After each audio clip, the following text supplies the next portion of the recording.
Dr. Elena Kovic pressed her gloved hand against the glacial wall, ice crystals forming around her fingertips.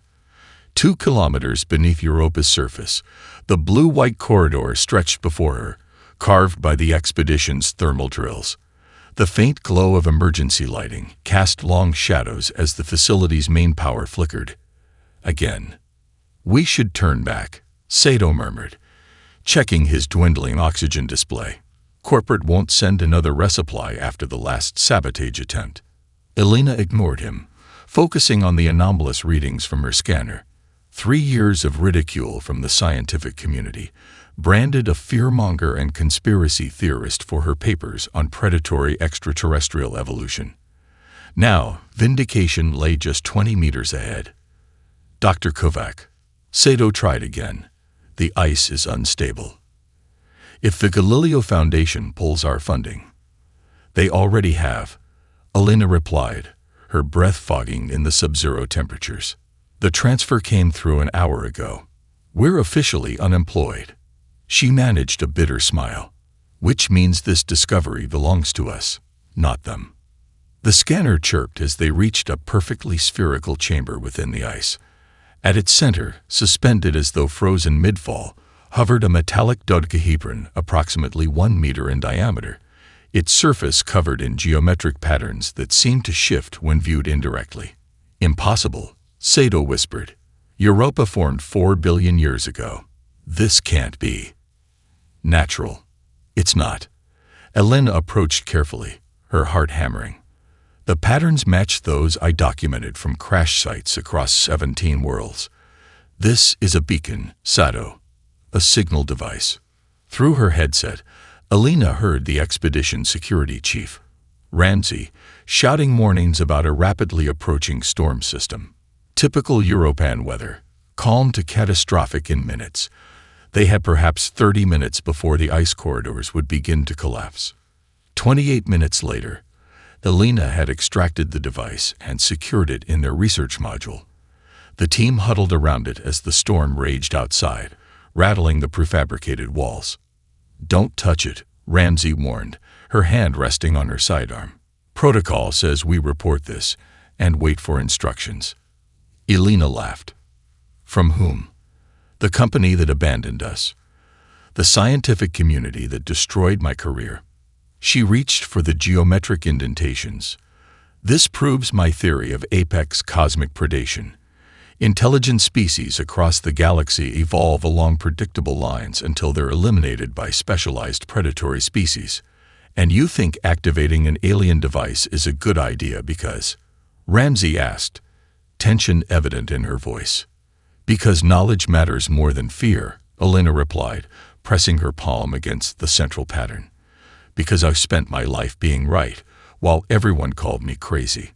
The device hummed to life, its patterns shifting from geometric shapes to something organic, pulsating like blood through veins. A soft chime emanated from within, then silence. The storm outside seemed to pause momentarily, as though the very atmosphere held its breath. In mission control on Luna, technicians monitored the long-range sensor arrays around the outer solar system. A junior analyst was the first to notice. Massive objects decelerating from near-light speed, their hull configurations matching no known design.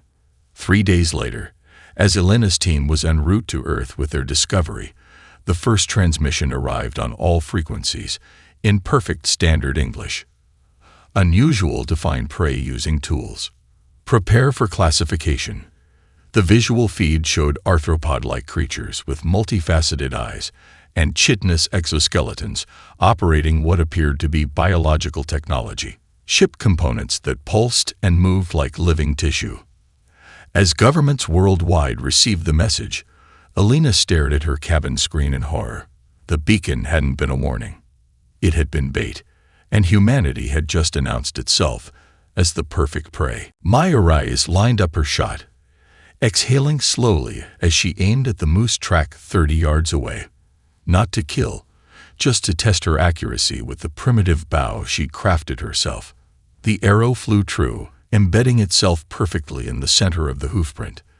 3 years since she touched a rifle, and still her aim remained flawless. The distant thrum of helicopter rotors broke her concentration. She frowned, collected her arrows, and returned to her cabin nestled in the Alaskan wilderness. Few people knew this location. Fewer still would dare arrive unannounced. The sleek military craft landed in the clearing. 3 figures emerged, 2 in uniform, 1 in civilian clothes. Maya recognized Admiral Chen immediately. The civilian was unfamiliar, but something in his haunted expression told her everything she needed to know. Lieutenant Commander Reyes. Chen called out, ducking under the rotor wash. "It's just Maya now," she replied, bow still in hand. "I left that life behind after Ceres." "We wouldn't be here if we had other options," Chen said. Something's happened. Inside her cabin, they showed her the footage from Mars Colony Alpha. The attack had been brief but devastating. Shimmering forms moving with impossible speed through the habitat domes, slaughtering colonists with precision. But where others saw only chaos and terror, Maya's trained eye caught patterns. "Pause there," she instructed, pointing to a frozen frame. They telegraphed their movements. "See how the thorax rotates before each change in direction." And they maintained perfect spacing, never crossing each other's line of sight. The civilian, Dr. Whittaker from UEDC Intelligence, looked at her with newfound respect. "You spotted that from a single viewing." Maya ignored him, focusing on another detail. "Their movements are too regular, like soldiers following a program instead of adapting to terrain." She traced the alien's path on screen. "And look at this blind spot during their rotation. Almost 3 seconds of vulnerability." Chen exchanged glances with Whittaker. "This is why we need you, Maya.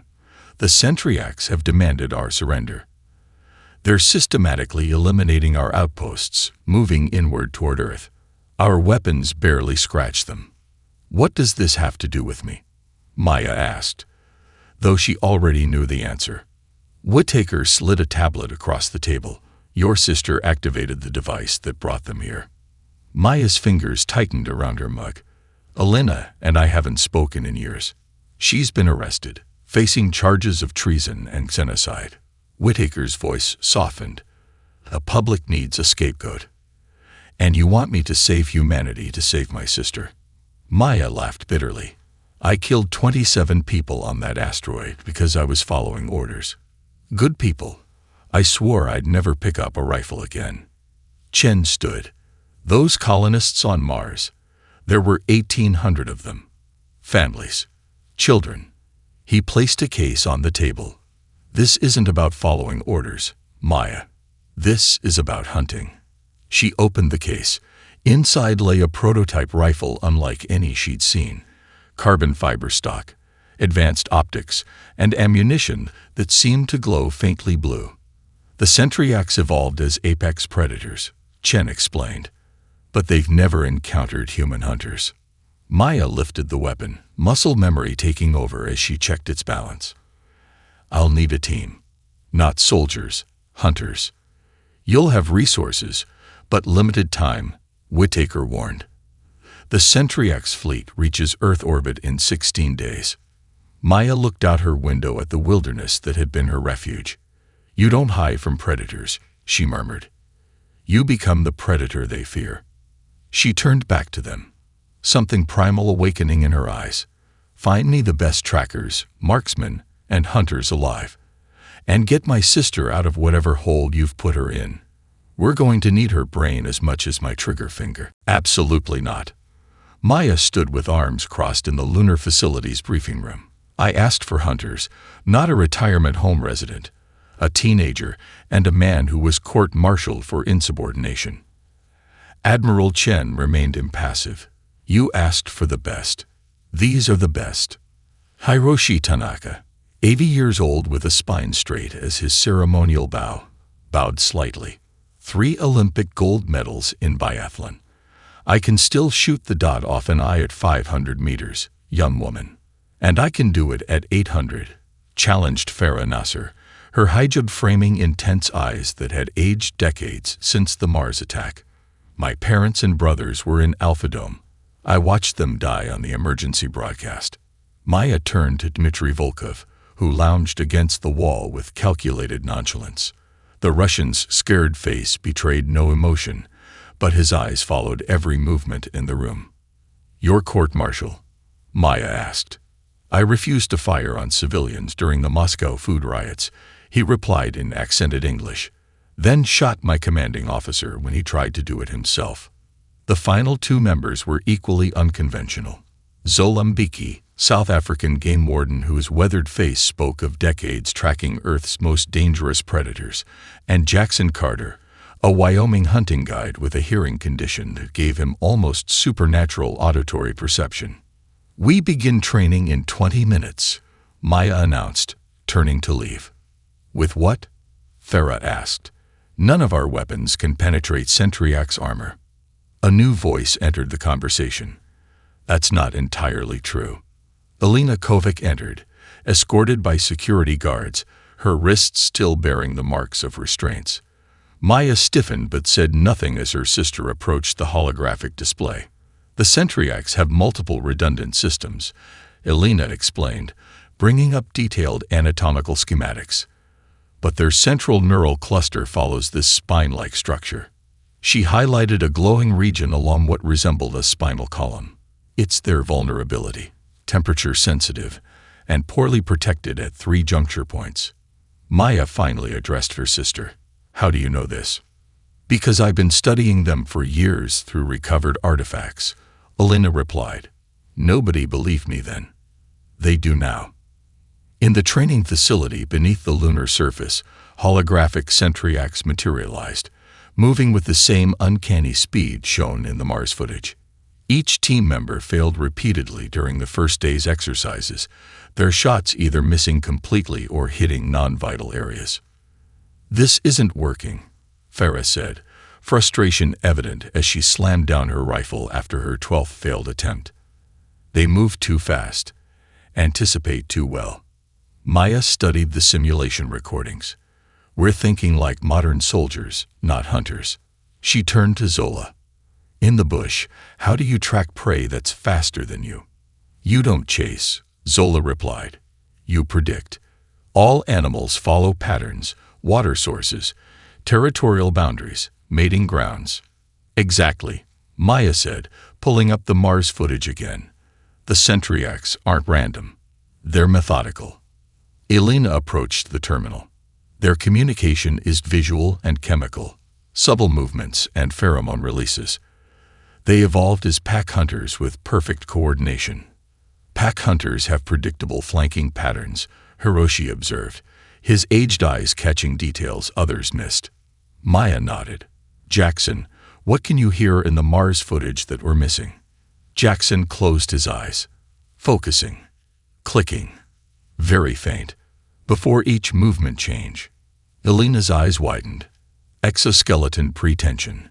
They're telegraphing their movements before acting.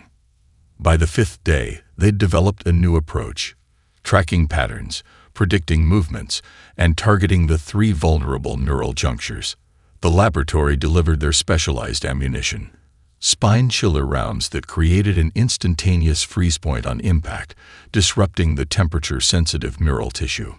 During the final training simulation, Farah positioned herself atop a simulated ridge, breathing steadily as holographic Centriacs deployed below.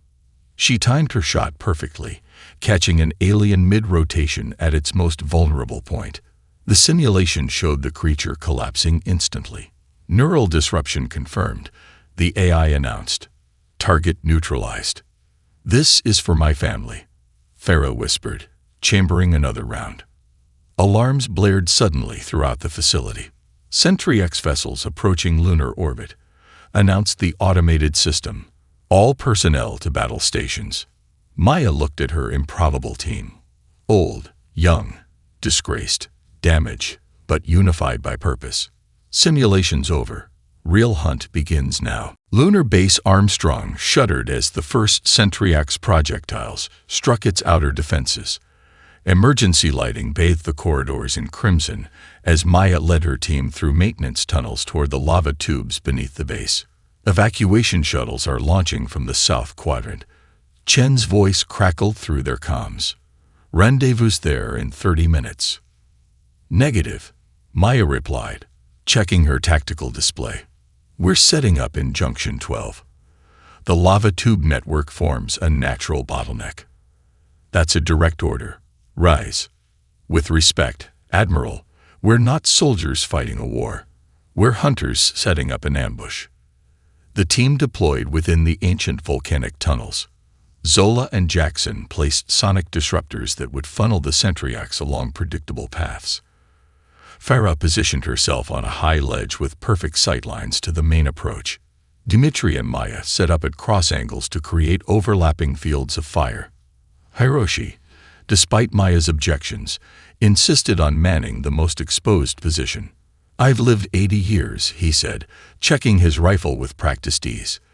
These children haven't even experienced a full lifetime. The first breach came faster than expected.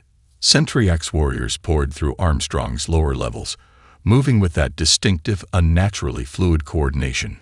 From her position, Maya watched through her scope as the aliens swept through empty corridors, communicating through almost imperceptible movements. Hold, she whispered into her comm. Wait for the Alpha. Moments later, a larger Centriax appeared, its carapace bearing distinctive markings. Unlike the others, it paused occasionally, as though scenting the air. That's their commander, Alina confirmed through the comm from the command center. Neural density readings are significantly higher. Target acquired, Farah whispered, her crosshairs fixed on the Alpha's central neural junction. Not yet, Maya cautioned. They're too scattered. We need them grouped. Zola activated the first sonic disruptor. The high-frequency pulse, inaudible to human ears, visibly disoriented the Centriacs. Their perfect formation faltered as they moved away from the painful stimulus, directly toward the kill zone. Now, Maya ordered. 3 spine-chiller rounds hit their targets simultaneously. 3 Centriacs dropped instantly, their neural systems frozen. The others reacted with startling speed, firing energy weapons toward Farah's position. The young woman rolled away just as her ledge disintegrated. They've spotted us, Dmitri reported calmly, firing 2 more precise shots. And they learned quickly. The Centriax commander chittered something, and suddenly all the warriors charged simultaneously instead of maintaining their usual measured approach. Hiroshi's position was the first they'd reach. Fall back, Maya ordered him. Negative, the old Olympian replied. I'm exactly where I need to be. As the Centriacs closed in, Hiroshi activated a thermal decoy, a device that magnified his body heat signature tenfold. The aliens, drawn to the overwhelming biological signature, rushed toward him from multiple directions. This is how you create a proper crossfire, Hiroshi said, smiling into his comm. Watch and learn. The moment the Centriacs converged on his position, Maya, Dmitri, and Farah fired simultaneously. Caught in the open and clustered together, the aliens suddenly found themselves vulnerable. One by one, they dropped as spine-chiller rounds found their marks. The Alpha Centriacs, showing remarkable adaptation, fired a barrage at the ceiling above Hiroshi. The old man disappeared beneath a cascade of lunar rock. Hiroshi, Farah screamed, abandoning her position to rush toward the collapse. The Alpha used the distraction to flank their position, moving with blinding speed toward Maya. She pivoted, but her shot went wide. The creature's clawed appendage lashed out, slicing through her suit's shoulder. Only Dmitri's quick shot saved her, catching the alien at the second neural junction as it prepared to strike again.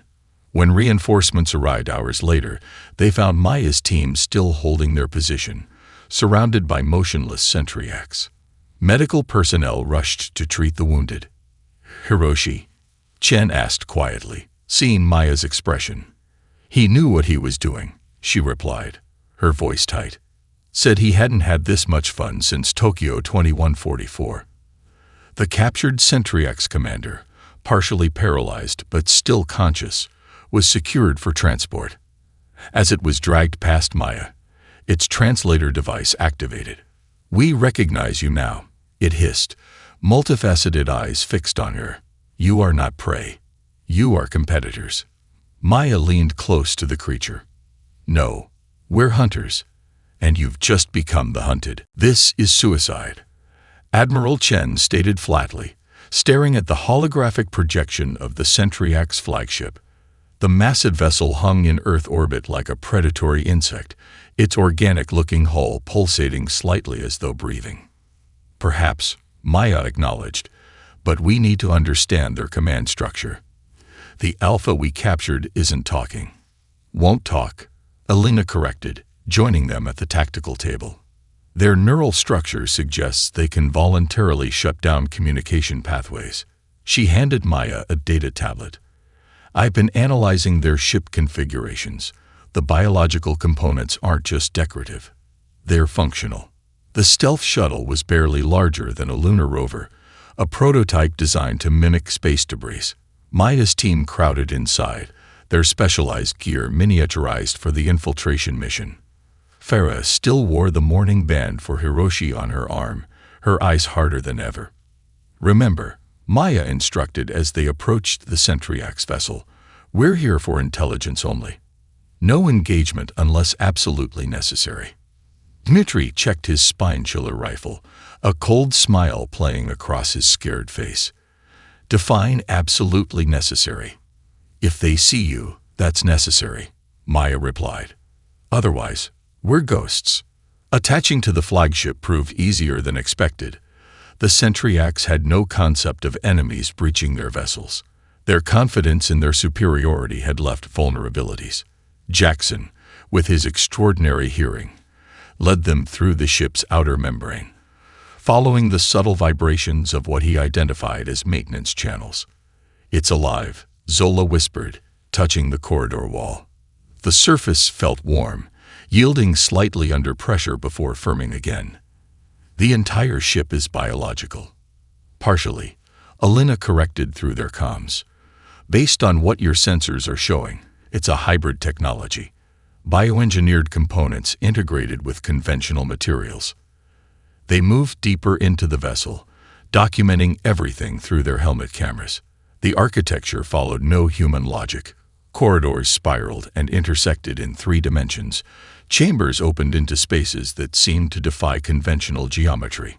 "Central command should be 3 levels up," Maya said, consulting the 3D map they were building. Jackson suddenly froze, head tilted. "Something's wrong." The vibrations changed. Before they could react, a wall section shifted, revealing a laboratory space. The team pressed into shadows as 2 Centriax scientists entered, dragging something between them. Maya's blood ran cold. A human colonist, still alive but barely conscious, was strapped to a floating platform. Dmitri's hand tightened on his rifle. Maya placed a restraining hand on his arm, shaking her head in warning. The scientists positioned the human under scanning equipment. One produced a device resembling a surgical drill that whirred with a high-pitched sound. Jackson winced, the noise clearly painful to his sensitive hearing. The sudden movement caught a Centriax's attention. Its multifaceted eyes swiveled toward their hiding place. Dmitri didn't hesitate. His spine-chiller round caught the scientist perfectly at the neural junction. But before the second Centriax could be neutralized, it triggered an alarm, a pulsating biochemical signal that spread through the ship's living components. "Mission compromised," Maya announced tersely. "Grab what intel we can and move to extraction." "What about him?" Farah pointed to the colonist. "We take him too," Maya decided. "Zola, Dmitri, secure our exit path. Jackson, guide us through service corridors if possible." As alarm signals spread through the vessel, they fought their way toward the extraction point. The Centriax responded with increasing coordination, cutting off escape routes and herding them toward what Maya recognized as an ambush point. "They're using our own tactics against us," she realized. "They're learning." Cornered in a maintenance hub with Centriax closing in from multiple approaches, Zola assessed the tactical situation with a ranger's calm efficiency. "You need to reach the shuttle," she said, checking her remaining ammunition. "I'll hold this junction." "That's not happening," Maya insisted. Zola smiled. "My ancestors hunted lions with spears, girl. This is in my blood." She pressed her tribal amulet into Maya's hand. "Get that colonist home. Learn what they did to him." Before Maya could object, Zola pushed them through a maintenance hatch, then sealed it behind them. Through the translucent membrane, they watched as she positioned herself at the junction, spine chiller rifle ready. As dozens of Sentryaks converged on her position, they heard her laugh over the comm. "My ancestors hunted with sticks," she called out, voice fierce with pride. "I have a spine chiller. Come meet your gods." The comm went silent as Jackson led them through acoustic pathways toward the extraction point. The rescued colonist's eyes remained open, but unseeing, neural probes still embedded in his skull. Whatever the Sentryaks had been looking for in his brain, Maya was determined to find out. His name was Marcus Chen, xenobotanist, stationed on Ganymede before his research vessel was captured. Dr. Layton's gloved hands moved carefully around the neural probes, still embedded in the rescued colonist's skull. "These aren't torture devices. They're extractors." Maya and Alina watched from behind the medical bay's isolation field. Marcus lay unconscious, his brain activity patterns displayed on monitors above him. The patterns pulsed in unnatural sequences that matched nothing in medical databases. "They weren't just studying him," Alina said quietly. "They were copying him." Admiral Chen entered, his face grave. "The Security Council has reviewed your mission footage. The Sentry-X fleet is holding position, but we've detected smaller vessels deploying to Earth. Preliminary reports suggest they're establishing research outposts." "Harvest sites," Maya corrected. "They're setting up neural harvest facilities." In the adjacent lab, Farah and Jackson were analyzing components retrieved from the Sentry-X ship. Farah held up a translucent section of the vessel's inner membrane. "It responds to electrical stimulus," she demonstrated, applying a mild current that made the material contract. But that's not the strange part. She increased the voltage. The material didn't just move, it learned, adapting its response pattern with each new stimulus. "That's not possible," Admiral Chen stated flatly. "It is if it contains neural tissue," Alina replied, joining them. She pointed to microscope imagery showing cellular structures embedded within the material. "This isn't just biological technology. It's harvested nervous systems, repurposed into their ship components." Maya stared at the screen, realization dawning. That's why they're here. They consume neural tissue from other species, incorporating it into their technology. She turned to Chen. "We're not just food. We're components."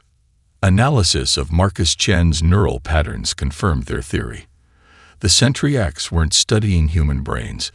They were extracting problem-solving algorithms, creativity pathways, and adaptive learning processes unique to humanity. "This is how they evolve," Alina explained to the hastily assembled Security Council. "They don't develop new technologies. They harvest neural tissue from conquered species, integrating those species' evolutionary advantages into their own biology and technology." "How do we fight an enemy that can literally absorb our intelligence?" General Santos demanded. Maya stepped forward. "By using what they can absorb, our most primitive instincts." The training program expanded rapidly. Maya and Dmitri began instructing civilians in basic marksmanship. Alina discovered that Sentry-X communication relied on specific pheromone frequencies that could potentially be disrupted. Meanwhile, Farah developed simpler, more reliable spine chiller rifles that could be mass-produced. During a civilian training exercise at the Arizona facility, Jackson suddenly tilted his head, focusing on sounds no one else could hear. "Something's wrong," he whispered to Maya. "The new refugees, their footsteps have a different rhythm." Maya scanned the group of recent evacuees from a Sentry-X-occupied zone. Nothing seemed immediately unusual, but she'd learned to trust Jackson's senses. She quietly alerted security while continuing the demonstration. Traditional marksmanship developed before electronic targeting systems, she explained to the civilian group. Humans have been accurately predicting movement and leading targets for thousands of years. She demonstrated with an atlatl, a primitive spear thrower used by ancient hunters. This technology is over 15,000 years old, yet still lethal. As she spoke, one of the refugees moved with sudden fluid speed toward a child in the front row. Maya reacted instantly, the atlatl launching her spear with devastating force. The projectile penetrated the disguised Centriax's carapace, revealing its true form. Chaos erupted as more infiltrators revealed themselves. Farah took position at the classroom door, protecting the children with precise spine-chiller shots. Maya found herself back-to-back with Mitri, defending against attackers from all sides. When they ran out of ammunition, Maya grabbed the ancient weapons from her demonstration table. The obsidian-tipped spear penetrated Centriax armor just as effectively as modern weaponry. They've never seen these weapons, Maya realized, driving a stone knife into an alien's neural junction. They have no evolutionary defense against technologies this primitive. Hours later, as medical teams treated the wounded, Maya shared her revelation with Alina and Admiral Chen. The Centriax adapt to modern weapons almost immediately, she explained. But ancient hunting tools, spears, bows, atlatls, they have no reference point for these in their harvested neural database. Alina's eyes widened with understanding. The oldest human technologies are complete blind spots to them. Maya nodded. I want every hunter, anthropologist, and indigenous weapons expert you can find. We're going back to our roots. Admiral Chen looked skeptical. You want to fight an interstellar enemy with sticks and stones? No, Maya replied, studying the primitive weapons that had saved them. I want to fight them with 15 million years of predatory evolution they can't assimilate. Operation Atavism, deployed across the solar system with shocking speed. Maya's discovery had sparked a renaissance of ancient hunting technologies, now enhanced with modern materials. Carbon fiber atlatls launched obsidian-tipped projectiles with devastating precision. Compound bows fire arrows of memory alloy that changed shape upon impact. Teams of hunters operated in small autonomous units, communicating through hand signals and moving with practiced silence. Orbital surveillance showed Centriax outposts established across Earth's lightly populated regions. The aliens had expected conventional resistance, military strikes, defensive perimeters, electronic countermeasures. Instead, they encountered something their vast neural database contained no reference for: invisible, patient predators. Maya studied the tactical display from Command Center beneath the Rocky Mountains. Green indicators showed successful strikes against Centriax positions across 3 continents. They're adapting more slowly than expected, Elena noted, analyzing data from the latest engagements. Their neural networks struggle to recognize threats they have no evolutionary template for. Mitri's team had deployed to the asteroid belt, where Centriax mining operations harvested materials for their expanding fleet. His latest transmission showed the Russian standing atop a captured Centriax harvester, surrounded by his hunters. The wolf does not hunt with noise, he reported, his scared face finally showing something like satisfaction. We used old Siberian techniques, bait patterns, false trails, patience. They never saw us coming. Jackson coordinated communications, his extraordinary hearing allowing him to detect subtle changes in Centriax transmissions. They're communicating more frequently, he reported, and their pheromone signatures show stress patterns consistent with confusion. They don't understand invisibility, Maya explained to the assembled military leaders. Their evolutionary history contains no ambush predators. They developed as pursuit hunters with overwhelming speed and coordination. Admiral Chen nodded. Traditional military doctrine is playing directly into their strengths. Your hunters are exploiting a blind spot they didn't know they had. The campaign progressed with small tactical victories across the solar system. Humanity wasn't winning through overwhelming force, but through the patient accumulation of precisely targeted strikes. For every hunter lost, dozens of Centriax fell. The aliens began to withdraw from exposed positions, consolidating their forces in defensible locations. Maya led a team to disrupt a neural harvesting facility in the Amazon basin. Dense jungle provided perfect cover for her hunters, who moved like ghosts through terrain humans had mastered over millennia of evolution. The operation proceeded perfectly until the final phase, when Farah's position was compromised. Multiple hostiles approaching my sector, her calm voice reported over comms. I've eliminated their forward scouts, but they've triangulated my position. Fall back to extraction point, Charlie, Maya ordered. We'll cover you. Negative. I can still complete my objective. Maya watched through her tactical display as Farah's indicator moved deeper into the facility rather than toward extraction. Farah, what are you doing? Planting the disruptors at the central neural node. It's the only way to shut down the entire facility. Before Maya could respond, the tactical display showed a swarm of Sentryaks converging on Farah's position. For several tense minutes, the young woman's marker continued moving methodically through the facility, each disruptor placement appearing as a small blue dot on the map.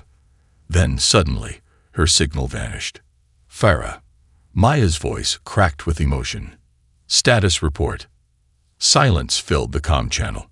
Then, the facility's neural node overloaded, cascading blue across the tactical display as the disruptors activated in sequence.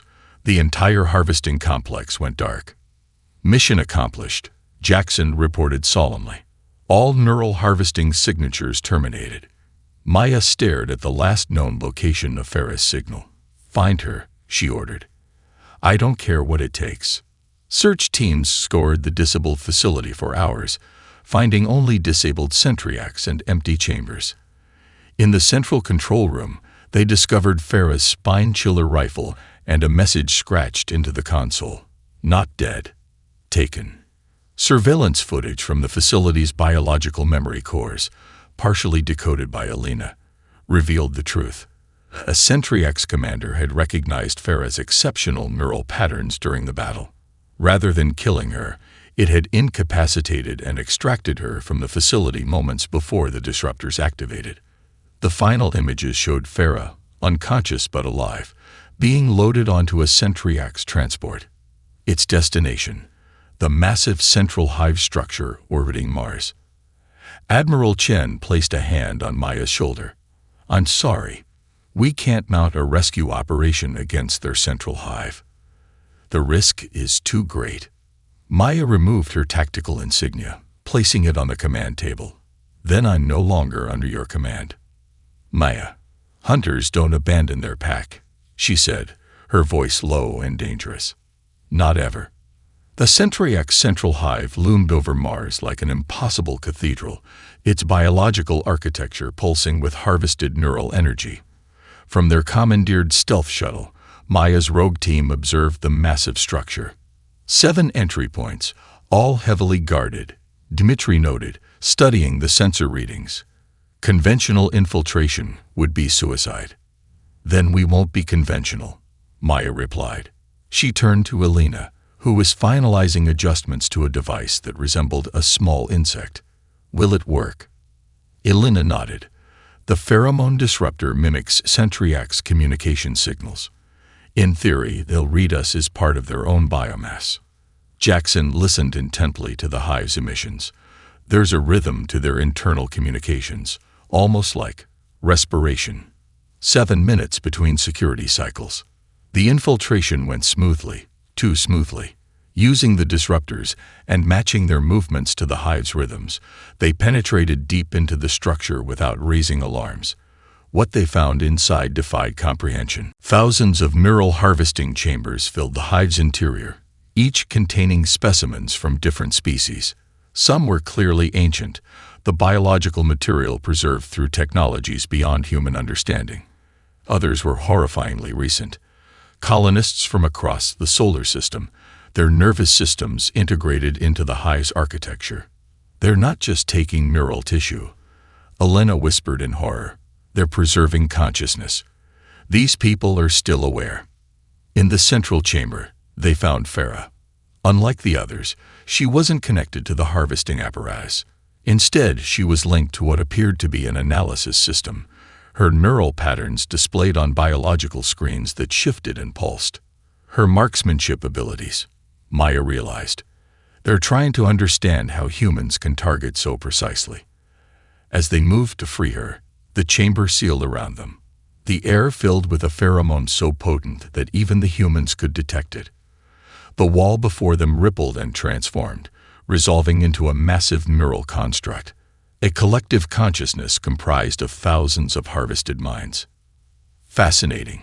It spoke, not with sound, but directly into their thoughts. You traverse our vessel without detection, using our own communication methods against us. Evolution should not permit such adaptation in so short a time frame. Maya stepped forward. We're here for our people. All of them. The high thinker studied her with compound eyes that shifted through multiple spectra. We do not understand. Prey does not hunt. Prey does not fight this way. We were never prey, Maya replied. Humans evolved as pursuit predators who became something more. We learned to protect, not just hunt. While Maya kept the high thinker engaged, Alina and Jackson worked silently to disconnect Farah from the neural interface. Dmitri positioned himself near the chamber's environmental controls, ready to deploy a pheromone disruptor at Maya's signal.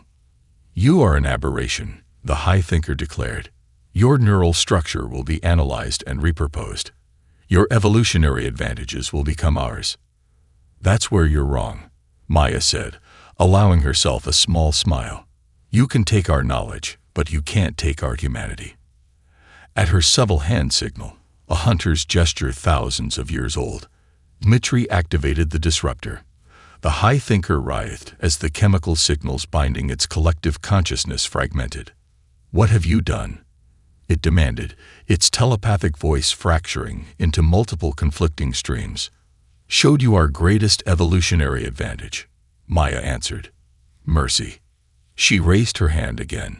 Throughout the hive, at precisely coordinated moments, spine-chiller rounds struck critical neural junctions, not to kill, but to temporarily paralyze the hive's control systems. We could destroy you entirely, Maya explained as Elena successfully disconnected Farah. But we're offering terms instead. Return all harvested humans. Release the subjugated species you've collected. Retreat to your home system. The high thinker's consciousness stabilized, focusing its vast intellect on Maya. And if we refuse, then we continue the hunt, she replied simply. Not to exterminate you. That's what predators do. We're human. We're something this galaxy has never seen before. Apex predators with mercy. And we'll keep hunting until you understand that. 3 months later, as freed captives returned to their homeworlds, reports came from across the galaxy of Centriax vessels withdrawing from occupied territories. The neural harvesting stopped. The hunting ceased. In a ceremony at Olympus Mons, now freed from Centriax control, Maya watched as Farah, recovered but forever changed by her connection to the hive mind, placed a simple marker for Zola and Hiroshi. What did you show the high thinker? Elena asked. What finally convinced them? That we could have destroyed them but chose not to, Maya replied. Throughout their entire evolutionary history, they had never encountered the concept of restraint. It fascinated them more than any neural pattern they'd ever harvested. Across reclaimed human settlements, a new symbol began to appear, the silhouette of a human with a primitive bow alongside modern weapons. Throughout known space, the term human entered galactic languages as a complex concept that alien linguists struggled to fully translate. Simultaneously, the most dangerous hunter and the unexpected protector. Ancient marksmen, spine chillers, humanity.